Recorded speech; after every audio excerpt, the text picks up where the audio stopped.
Yo everyone, and welcome back to my channel. So today I'm going to be doing a review of the brand new Jeffree Star Cosmetics Supreme Frost highlighters. So these are his spin-off of the Skin Frosts, but it's a different formula. FYI, it also costs more, as apparently it costs more to make, so I suppose that makes sense. The normal Skin Frost costs about £25, and now these Supreme Frosts cost £30, so a bit pricey. So these are described as, reading from their website, a baked gel hybrid that has a more intense metallic finish than our original Skin Frost. Extreme payoff, currently available in 5 stunning shades. Now firstly, sorry I sound weird, I've got a cold and my voice is all just, and I find it difficult talking when I'm all blocked up as well, so forgive me. Now, the Skin Frost that I have picked up 4 of them. I only didn't get one because it was like a bluish colour that I knew that I really wouldn't use. So, what are my thoughts of the Supreme Frost highlighters? I like them. I don't love them. I would give them an 8 out of 10. Whereas with the original formula of the Skin Frost, I initially gave them a 10. Then the texture and the quality changed, and that suddenly went down dramatically to about a 5, because the problem that I had with the newer formula that they changed to make it less breakable meant that half the time when I'm rubbing my brush on it, it just wouldn't come off. Now with these ones, first off, let me show you what they look like. Here is the box. It's a lovely pink box, a matte box with Supreme Frost written on it in metallic hot pink colour with a crown. And then the actual packaging itself, let me show it to you up close. Here you can see it's in a hot pink case, which has got clear on the front so you can see the packaging. It's all very reflective. And then this is what it looks like on the inside. It's got a giant star with his logo in it, with lots of mini tiny little stars in there as well. So that's just one of the 4 that I've got. This one is called Snow Globe. Now they definitely have that baked sort of feel to it. Does that make sense? For those of you that have got baked blushes, baked eyeshadows, baked highlighters, that sort of thing, you know that sort of texture. It's not bouncy feeling at all. It's and it's not really hard. The colour does come off very well, but I do have to say that these are really, really, really glittery, to the point where I've had to downgrade it a mark because it's too glittery. When I apply this to my cheekbones, why is it attaching itself to my chin, to my cheeks, to my nose, to my falsies, to my eyebrows, to my clothes? It's literally everywhere. And what I've been doing is I've been using a fan brush. So what I'm going to have to do is I'm going to have to use a small, much more dense brush to just kind of tap it on delicately. But even then you cannot control the powder because it just flies all over the place, and that's really annoying. Obviously when you want a highlighter, you just want it in one specific place. You don't want it all over your face. And considering I'm wearing a matte foundation today, what I did not want was glitter all over my face, but unfortunately I've got it. Now the colour payoff with these, it very much looks on your face. The one that I'm wearing right now on my face is called, I'm wearing Snow Globe. The one that I showed you, I'm wearing Snow Globe right now. So as you can see, it's got a very wet kind of look to it. And it is one of those ones that, even though it's described as being intense, to get it this intense, I had to apply about 5-6 times. Now, I don't know if that's got to do with the fact that I've got medium skin and this one is quite a pale ivory sort of shade. They didn't want to show up on me so much. But if you think of something like Becca's Shimmering Skin Perfectors, the pressed ones, they're quite squidgy, they're quite buttery, and a little bit goes a really long way. With this one I have to go in again and again and again and again to get that full intensity. Even with the original formula of the Skin Frost, I don't have that. I only have to apply a couple of times to get full intensity. With these ones I really have to build it up. Also, I find that is because they're all quite sheer. Some are definitely more sheer than the other ones, but they are too sheer for the fact that it costs more money because it costs more to produce. But therefore I would also expect, in terms of the higher price, that means the product is also superior quality to the Skin Frosts.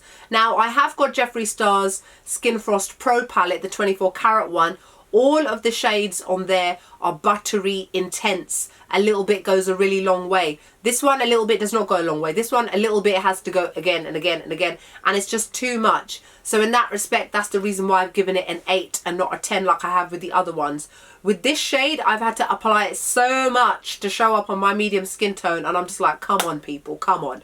You've only released 5 shades. Now that to me means all of those 5 at least have to work with all skin tones, which I don't think is the case with this range of 5. Now what I'm going to do is I'm going to show you all the ones that I got, swatch them on my hand so that you can see how they work on my medium skin tone, and give you my thoughts on each individual one, as I have used all 4 of the ones that I bought. So this first one here is called Frozen Peach. And this, as the name suggests, is a pale peach colour. Look how sheer that is. You can literally see my skin through it. This is one swatch. It's described as being super metallic. Does that look super metallic? No. Doesn't. It looks like semi-normal metallic kind of, but I would not describe it as ultra super metallic at all. This next very unique shade is called Money Honey. Just moving it around so you can see that it's a duochrome sort of shade. This one is a pale golden green shade.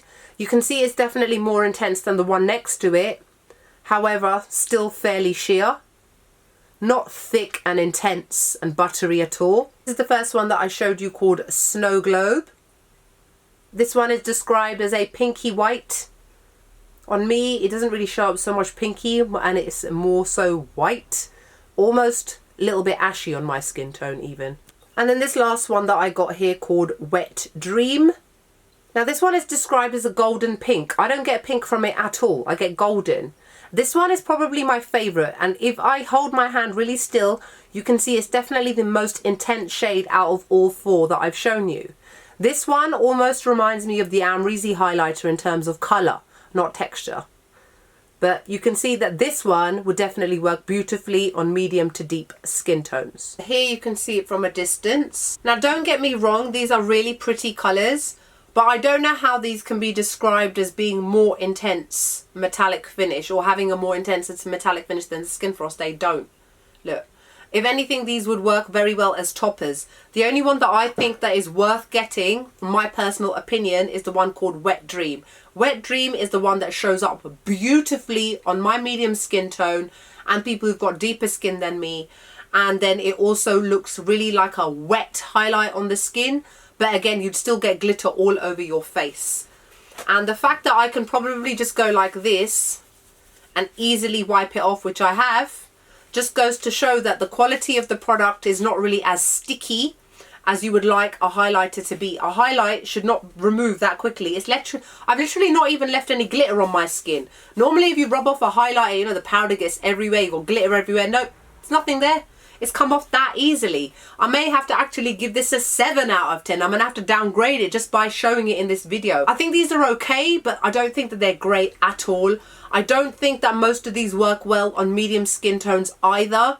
I would definitely say that Snow Globe is a pass. If you're a little bit lighter than me, then maybe you'd be okay with it. Money Honey is a great shade to use. I'm using it on my tear duct today. I don't know if you can see.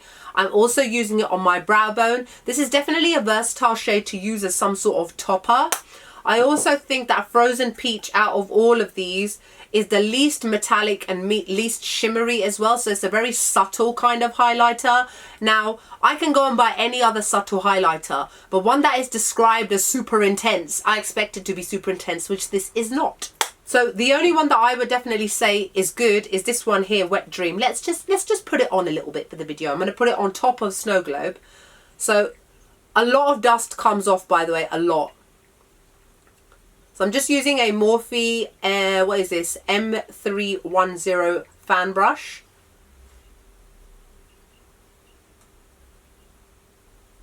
Look at how intense that was, just with one swipe, but bearing in mind, obviously I've got a highlighter on underneath. This one looks great. And this one, I don't even have to apply loads, just loads comes off. Let me just tidy that up a little bit.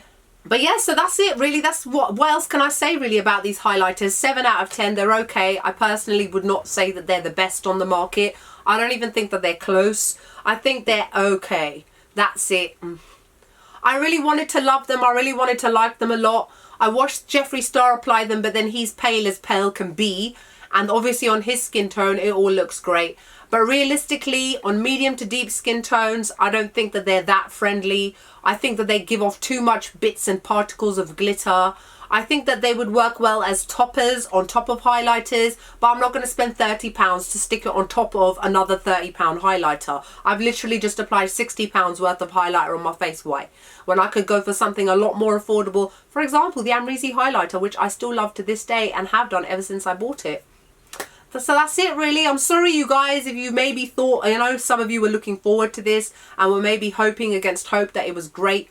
I mean, again, it is all down to personal preference, what you prefer in terms of a highlighter. I'm just going by what their actual description is and trying to see whether their description is as it is in person, which I would say is not. What else? On my lips today, I'm wearing Huda Beauty's Icon Liquid Lipstick.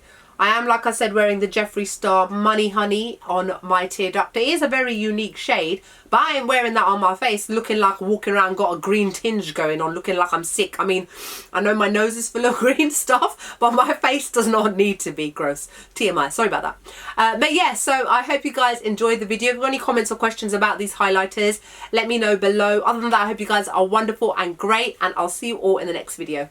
Bye.